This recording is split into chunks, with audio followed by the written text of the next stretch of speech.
शहर और गिरदोनवा में स्मोक का राज है। अहम शाहराहों पर हद निगाह में कमी आने लगी है। फ़ज़ाई आलूदगी की शरह में इंतहाई हद तक इजाफा हो रहा है, जिससे शहरियों की मुश्किलात भी बढ़ गई हैं। इस हवाले से ही जानते हैं हमारे नुमाइंदे तनवीर राजपूत से। जी तनवीर, आगे कीजिएगा। जी, मुल्तान में इस वक्त जो स्मोक है हर तरफ फैली हुई है। बड़ी तादाद में जो शहरी हैं वो इस स्मोक के बाइस जो है इफ़ेक्ट भी हो रहे हैं।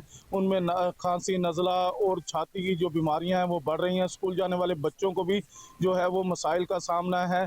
ओवरऑल अगर देखा जाए तो मुल्तान के जो एयर इंडेक्स है इस टाइम वो 700 के करीब पहुंच चुके हैं और मुल्तान जो है पाकिस्तान के इस वक्त दूसरे आलूदा तरीन शहर में शामिल है।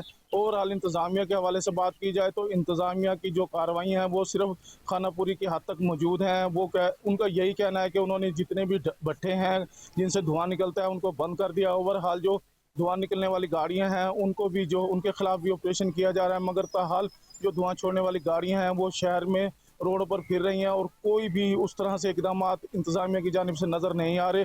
स्मोक जो है वो हर गुजरते दिन के साथ बढ़ती जा रही है और लोगों के मसाइल भी इसके साथ बढ़ते जा रहे हैं। जी।